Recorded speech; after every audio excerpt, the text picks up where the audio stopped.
Hey guys, before we start this episode, I want you to know that on April 1st at 9 p.m. Eastern, I'm going to go live at Trill NBA Show on Instagram, and I'm going to have a few of you come on, and we're going to talk about some of your career concerns and questions, especially in this new coronavirus pandemic world. It is crazy. And so I want a chance to talk to you and talk through some of the work challenges you may be having, especially now that we're working from home. God willing and God bless that we are working from home.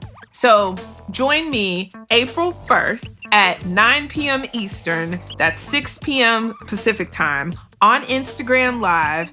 I will be there. I will take your questions. Some of you guys, I'll have you join me live so we can have a dialogue about what's going on and how to get through it. We will get through this. We always do. The ancestors, come on, y'all. Now let's start the show. Welcome to the Trill NBA Show. I'm your host, Felicia Ann Rose Anuha, aka the Trillest NBA you will ever know. And I'm here to help you survive and thrive in corporate America by giving you the truth and being as real as only I can be. Hey guys. I would say happy Sunday, but I don't know if this is going to come out on a Sunday because we're recording it on Sunday. So happy whatever day that we put this out into the universe this coming week.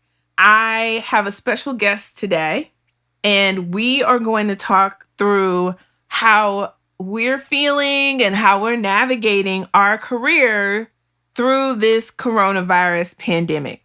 That's what this show is about today. And I'm gonna be honest with y'all, I'm just trying to keep my head above water with everything already. And then here comes the pandemic.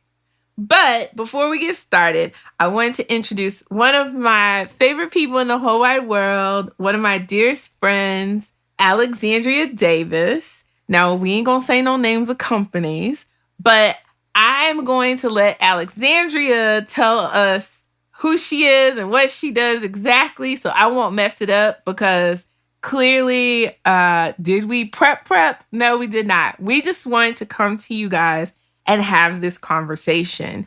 So, Alexandrea, welcome to the show.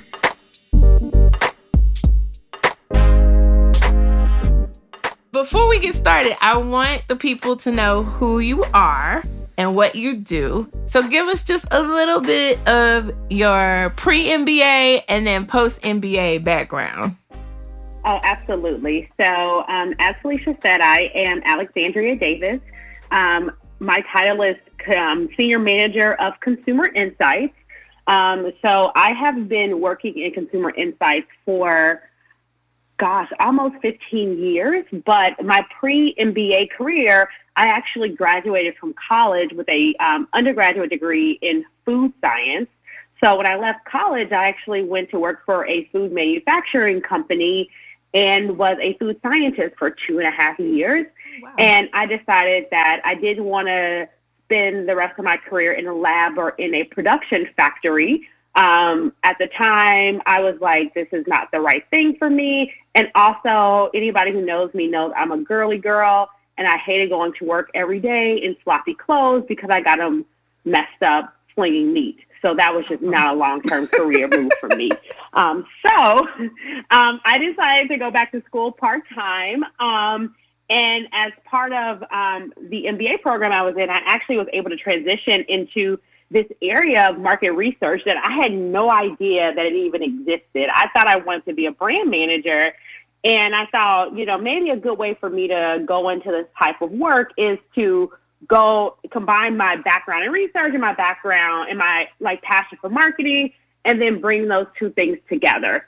What I didn't realize is that was going to be, almost a 15-year career for me. And I haven't looked back since. I've worked at a number of large food and beverage companies as well as QSRs.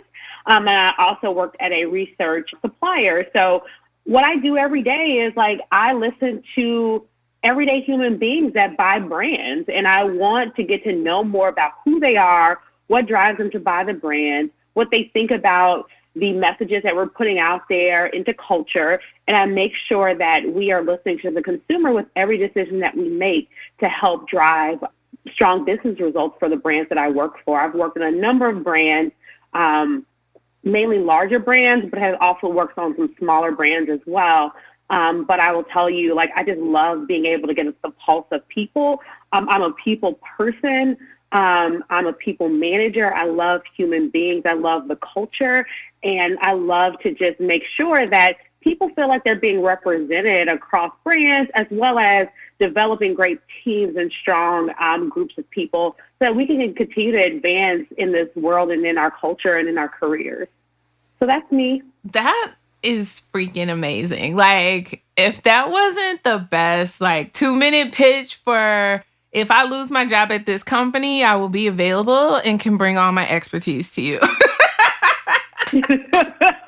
So any employers out there listening, just in case this company act up.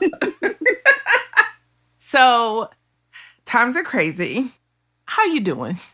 Girl, I am hanging in there. I think, we talk about, what's happening right now from a career standpoint, but, let me be honest. Let me talk about it from a personal standpoint, right?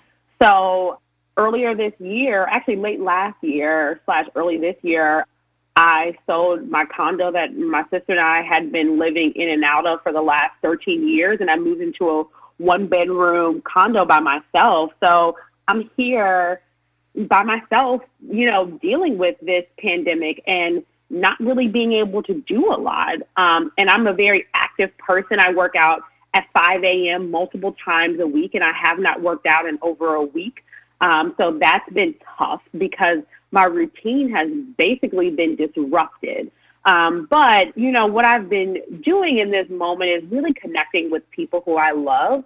I FaceTime my twin sister all the time, my mother. I FaceTime my dad, just connecting with people. And I will say, like, despite me being here by myself in this moment, like, my connections to the people I love has gotten so much deeper. And I'm just so excited that in this moment, I'm able to just reconnect with so many people who I love and adore and just have raw conversations with them. So personally, like, it's a mixed bag. There are some times where I'm like, I'm going to go stir crazy in this house. But then I also really lean on the fact that I have these great relationships that I'm building with people who I absolutely love and adore. So that's great. And on the professional side, working from home, many of us have some flexible working setup. So we're able to work from home every once in a while. And, like, that's cool. Like, I don't take advantage of it. I may do it once a month, maybe twice, depending on, like, if I have doctor's appointments or if I'm doing work in the community and I want to, like, take off some time so that I can go volunteer. But for the most part, I go to the office every day. So that's been hard, especially as a people manager, being able to connect with my team. Honestly, like, I am a pretty hands-off people manager, meaning that, like, I build relationships with my people and I trust them. I don't check in and make sure they're doing their job. That's not my goal. My goal is to be a support system to them and to help drive them to be excellent employees. So I'm not worried about what my people are doing when they're at home. I do miss seeing their faces. So we have had, team meetings where we've chatted over video conferencing. So it's good to see them. It's good to see them in their natural environments, and it's been very easy to talk to them. But I think part of that is because the types of relationships I've built with them before this happened were ones of trust. So it's not like when I'm having a video conference with them, they have to feel the need to, like, act a certain way because I'm not checking on them. I just checking on them for if they're doing their job. I'm checking on them to see if they're okay, right? So yeah. I'm hanging in there, like, I'm doing my job, doing it well. But also my people seem to be doing well, and I'm just communicating with them constantly.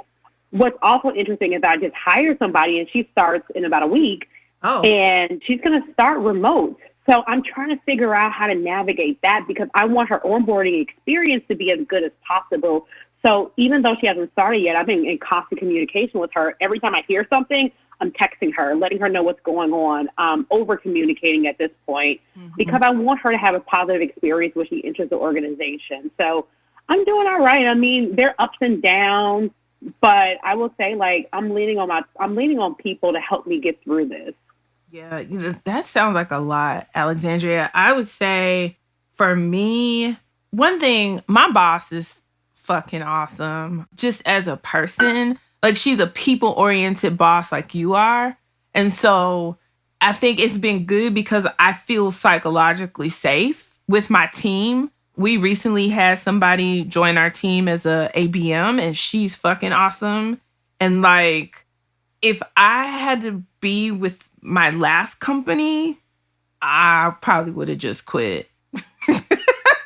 Like, those people did not allow for psychological safety.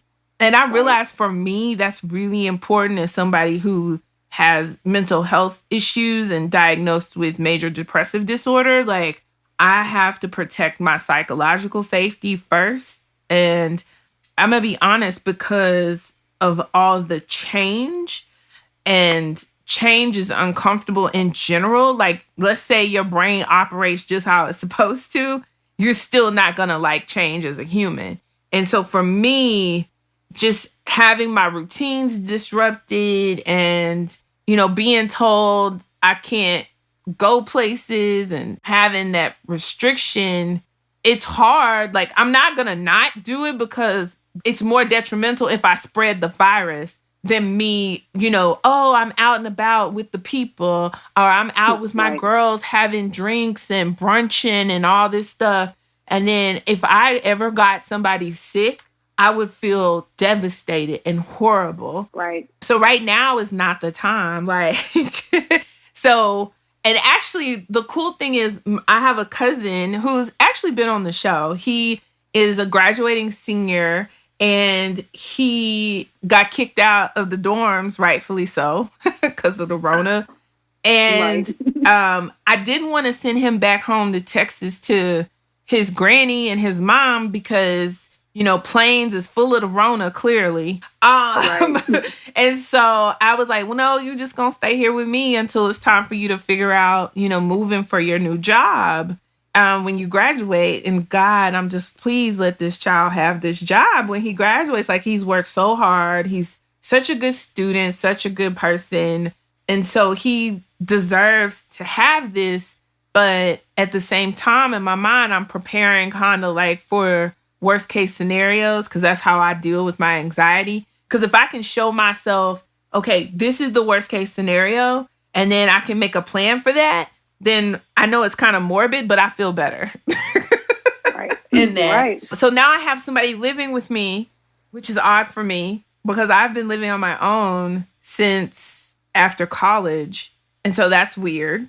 But he cleans up after himself. He washes the dishes when I cook. So I'm like, oh, this isn't so bad. Yeah.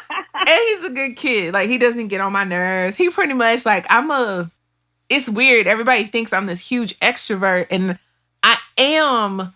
But when I'm at home, I'm kind of like, this is my little sanctuary kind of a thing. So, like, I don't feel like talking, or I don't feel like, socializing too much. But he's adjusted quite nicely to me not being as gregarious. So he takes care of himself. Like, he's not needy or clingy or anything like that. I'm like, yay, yes. If you want something to eat, go eat it. Don't ask me. Just do whatever you want. Just clean up after yourself and don't break shit. That's the rules. And don't go outside. But it was funny because, I don't know, did I tell you about his little friend called me a bitch? Yeah, you told me about that. That was just ridiculous. I'm like, come on. Like, the Rona is out and about, and you need not to take your end anywhere. So listen. Unless it's a pharmacy, a gas station, or a grocery store. Exactly. Other than that, you need not go anywhere. So listen, you guys. Let me tell the listeners why this little girl called me a bitch. So I guess it's her birthday this weekend, or today, rather. It's Sunday, March 21st. She celebrated in May or June. Listen, she gonna have the Rona. It don't matter. Listen, let me tell you about this little heifer. So he tells me when I pick him up from the dorm, he's like, yeah, my friend, she's having this birthday party this weekend. And I cut him off. I was like, nope, nope, and nope. No, no, no. You are not going to go out there, hang around a bunch of people, and then bring the Rona back to me. We're not having that. So once you get in here, you're going to strip down, put your clothes in the washer and dryer. Because mind you, he's coming from a dorm with a bunch of people, right? And then you're going to wash your ass and scrub yourself twice and put clean clothes on. And then we're going to wash these clothes. We're going to wipe your shoes down. Like, it's clean up in here, and we're going to keep it that way. So the little girl calls, and she puts him on speaker talking about, but it's my birthday. And I was like, I'm sorry, sweetie. He can't go. Like, I was like, unless, you can come get him, but you're going to take all his stuff with him, and he ain't coming back here. And she called me a bitch.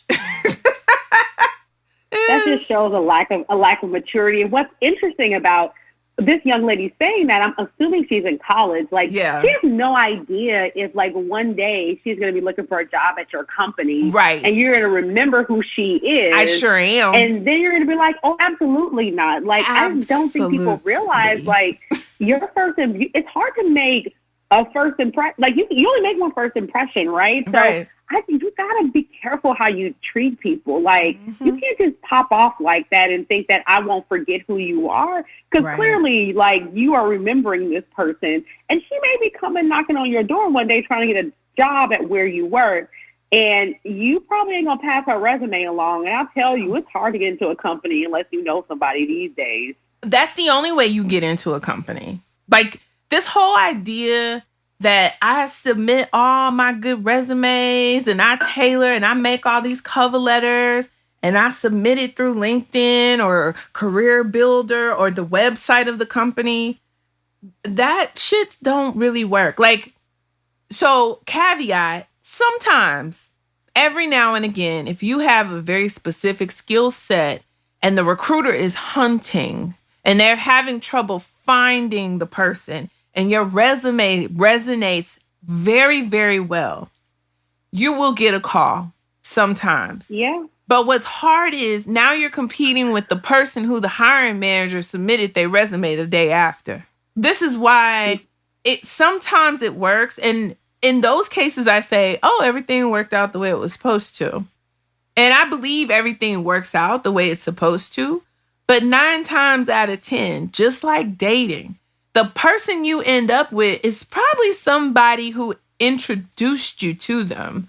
Even with the dating apps and all this other stuff, there's a lot of people that make it off the dating apps. Like, we didn't know each other until we met on this app or whatever. I mean, hell, look at Cameron and Lauren on Love is Blind. Do you know what I'm saying? Like, yeah, it worked for them. Right. But they were still set up. There was still a level of them being set up. Like, there was a level of vetting out that happened before they got on the show. Exactly. Then they were in a safe space. Like, I think them meeting was a little bit different than online dating because you were part of a group of people. So though they met and didn't really know each other, there was still some guardrails put around that relationship. On top of that was a group of people, and they were one of 2 couples that made it out of that whole ass group of people that made it like through marriage and still married. So the thing is, you guys, you got to understand, some of it's a numbers game, some of it's the universe. All of it is a little crazy. But the thing that gets you moving along further, faster, it seems to me, is the connections you make with people and making sure that you use those connections to strengthen the odds for that role. And then doing that work. Again, I totally believe in faith without works is dead. You have got to do the work and let your faith carry you the rest. Which is why, for me, I'm really just focused on at this time to own my feelings that are perfectly normal, right? To know that, having my routines disrupted is a little discombobulating and it's causing all this anxiety that I have, which I already have a certain level of anxiety at all times anyway. And then it's just knowing deep down that I'm not crazy, right? Like, this shit's happening. You're not crazy. And I would say, yes, even that coworker is still an asshole, even in this time of crisis. You would think that your asshole coworkers would somehow become human. But yeah, no, not really. Yeah, true. Yeah. But I think like one thing people would, I think it's really like, as we look at this situation, right, we can look at it from so many different angles. And what I'm starting to look at is like it as a reset, right? Mm-hmm. I feel like what's happening on this earth right now is that we're setting a reset button. Because things are shutting down that we never thought would shut down. There are things in place that we normally do that are not normal anymore. And I think we can look at it in so many different ways, but I'm like, how do I take advantage of what's happening now? And I look at it as a time to reset, right? Reset my relationships, which is why I'm leaning into those right now. Reset even how I work, right?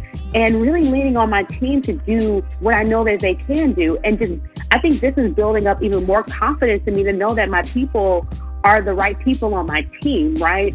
I think it could be a reset in your career, right? I want people to pay attention to the industries that are going to submerge from this and see the way that these industries are set up.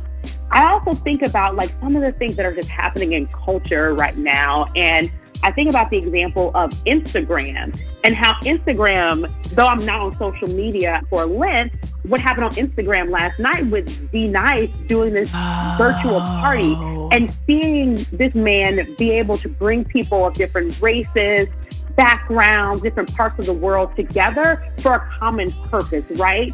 And think about how music is one of those things that could thread people together, and how someone like him who gigs all the time is able to use his skill set to now reach out to so many people. Let's see what happens with him after all this clears up. He already is a very well-known DJ, but I have a feeling like his name and culture is really going to be elevated because of what he's doing now. He's leaning into what's happening and resetting versus like using this as a time to just back away and not lean in. And I think there's other industries that we're going to see that are going to really submerge from this, and platforms that are going to really get a lot of credit for keeping people engaged with one another during this time. So I just want people to look at what's going to happen in culture after this happens and really figure out, is your career aligned with where culture is going? And are you in the right industry at the right time during this season? And is your industry set up to be successful when something like this happens? Because if it's not, can you A, change it, or B, do you need to relook at where you're planning your career moving forward? Woo! Girl, you just said a word. Now listen, I know after hearing that, some of y'all are like, oh shit, I might lose my job. So listen, are you worried about your job? Well, don't be. Because when we come back from the break, what you should be doing now, in addition to the questions that Alexandria just asked you, to ready yourself to get through the Rona. Like, you stay ready so you don't have to get ready. So we're going to talk about that when we come back from the break. Hey, so we in the middle of this coronavirus pandemic, and a lot of us are working from home, social distancing. That's great. You've read the books, you've watched the TVs, you are on all the social, and you're just kind of done. So you're listening to your podcast. Well, hey, this is the perfect opportunity to go back and re-listen to some old episodes of the Trill MBA show. Why? Because these tips and tricks and nuggets are timeless, COVID pandemic or not. So take this time to go back and listen to some old episodes about how to manage your career, your manager, stupid shit happening at work, all the oldies but goodies. Still relevant to this day. So go back and listen to some of those old episodes. Hit me up on social. Tell me what you think at Trill MBA Show on all social platforms. All right, you guys, let's get back to the show. All right, Alexandria, you just said a whole word about how to think about your career from an industry standpoint, right? Because these are the times where, and we've seen it time and time again, industries rise and fall, right? And some industries are just solid. But thinking through, we work in food and beverage, right? Right. Like, it feels like people still want to eat and drink. Mm-hmm. But I guess the question is, do they want to eat and drink the shit my company makes? Yeah. I think innovation is going to struggle a little bit, just to be honest with you. I think in these times, people are really leaning into brands that they know and they trust right now because of risk, right? If I've never tried you before, I don't know if I'm going to be trying you right now because my resources are limited, and therefore I'm going to lean into brands that I know and trust. Right. So I do think that some of those brands that actually have struggled for some time, I'm curious to see if they'll be okay during this season because, again, like they've built up so much equity that people know what they are and they know what they can get and are probably a little bit more confident in knowing and buying that brand at this point. I think, some innovation may struggle a little bit because it's going to be hard to get a lot of messaging out here right now with all that's happening in culture, right? So we'll see, what happens in the next few months as, brands start launching new things.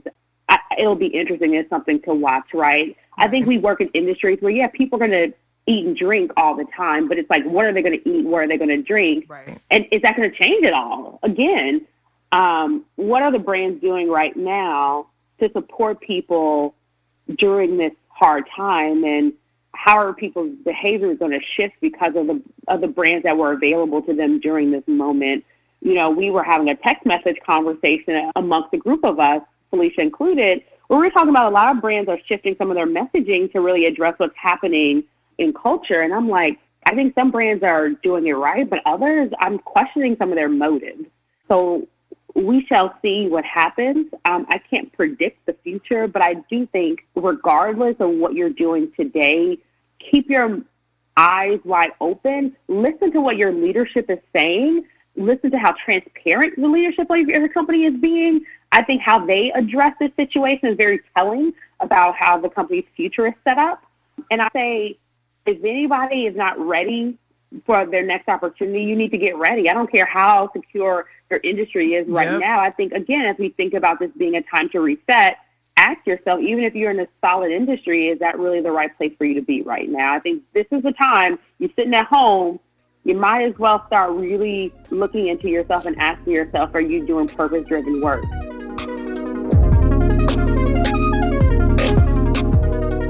What are you doing to stay ready at this time? Because, you have a 15-year career to lean on. You're a people manager. You're in more senior levels or definitely square in that mid-management level in corporate. So, what would you say to people who are at your level or just, underneath your level? What would you say to them that you're doing to get ready?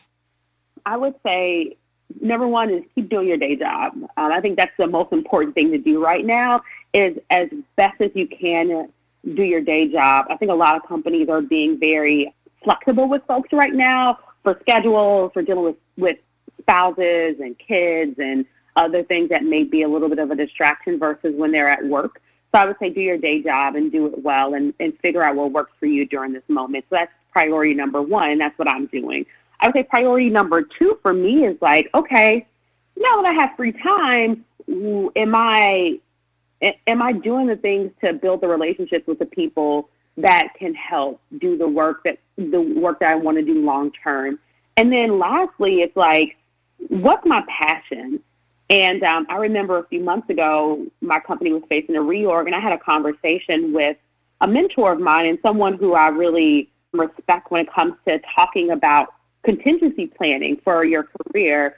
And he and I were having breakfast, and he was just talking about okay, Alexandria, what are you passionate about?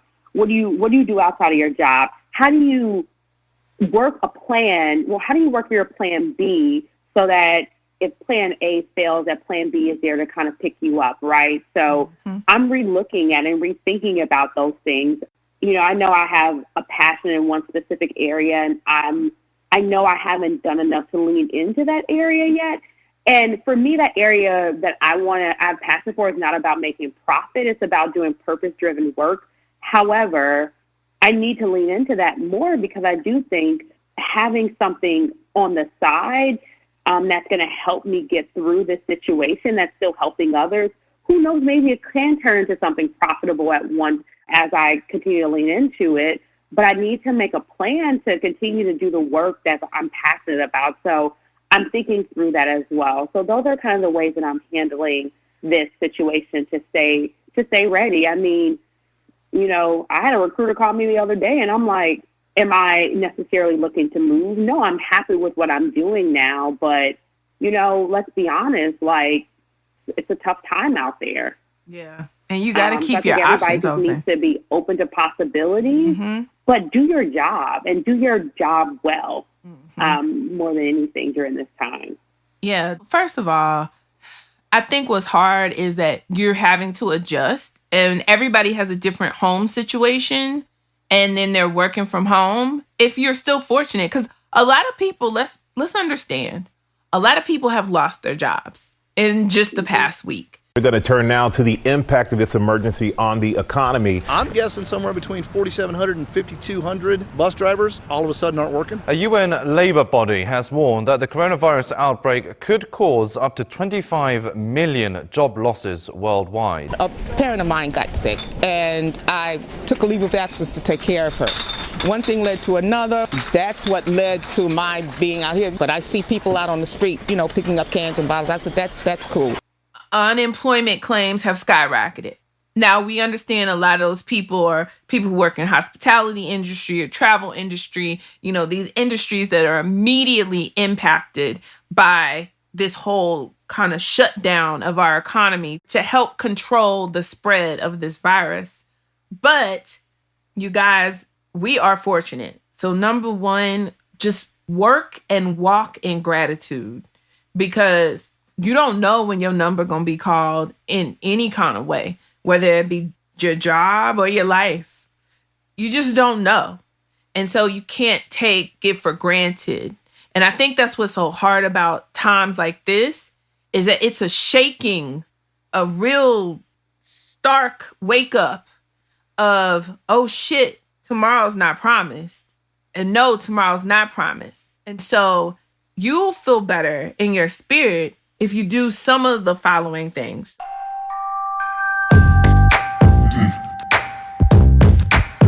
So one, your resume should be up to date. And if it's not, you need to take some time out and work on it. And the fact that you don't have to commute to work now, you got 30 minutes to an hour every day to say, hey, this used to be my commute time. I'm going to use it for something else, i.e. getting ready. The other thing that you guys should understand is your value. And you need to know how to articulate it. So, like Alexandria, you very clearly explained, like, this is my background. Now, mind you, in a real job interview, you would give more specifics, right? But we're not here to blow up these company spots. We're just here to talk about where we've been and what we do in general, just to give the listeners some context. But like, know your value, be succinct about it, be able to explain it in about 2.5 minutes, like no more than that. And know what you bring to the table. And then when you couple that with answering the questions that Alexandria had at the end of the last segment, you start to create a picture of where you fit in this corporate space. You know, if you're not gonna go gung-ho entrepreneur, which a lot of us can't, we got to play A and B options at the same time, right? And so right now, though, you should feel hopeful that you do have this time to, one, connect with your loved ones, two, kind of slow down and have some time to think. Number three, this is a great time to continue networking in your own company and outside of your company. Since most of the people, if you're in these kind of jobs where you're able to work from home, everybody's working from home and doing video chats.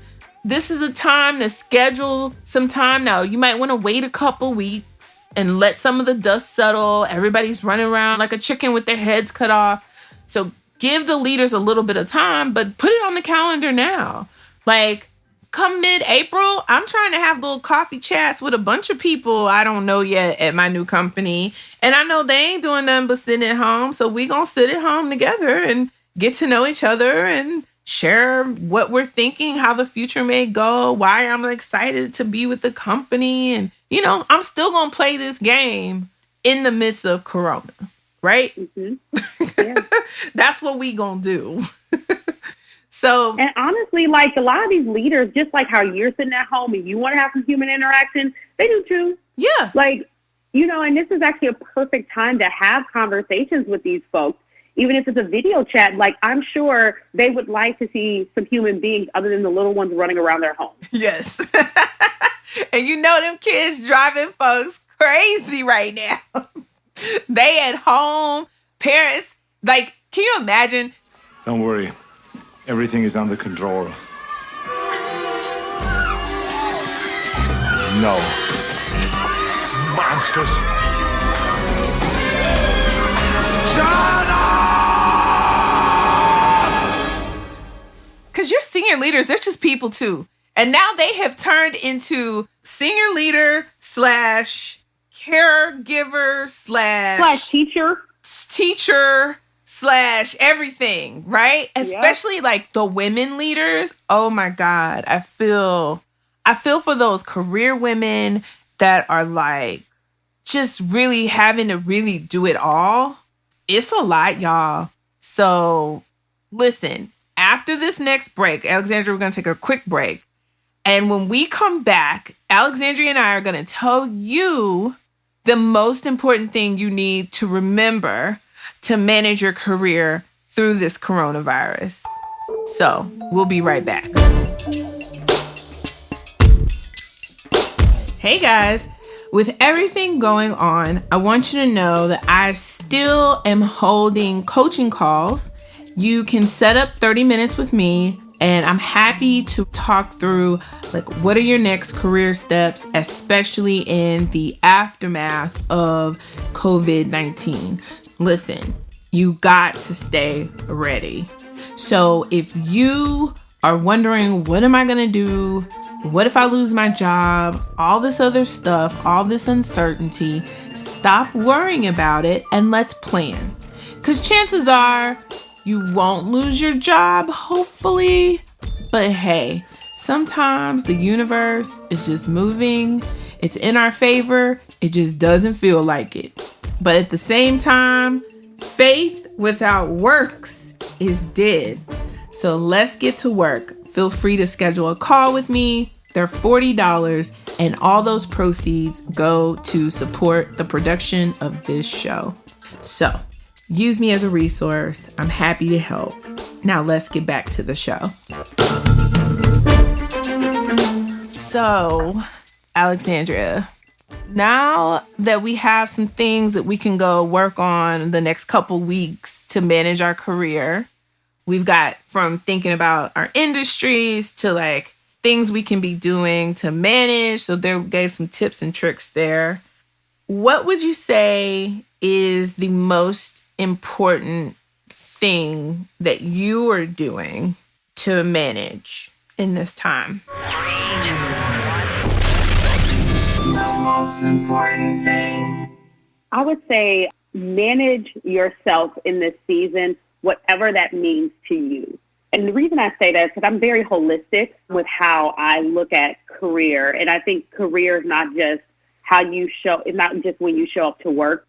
It's the things that you do outside of the job that you bring into work that help you manage through your career. So I would say, if anything, guys, really manage yourself through this process. Do what you need to do. If you need to go to therapy, my therapist is having Zoom calls. Yep. That's not going to stop. If you need to have human interactions with people, make those now.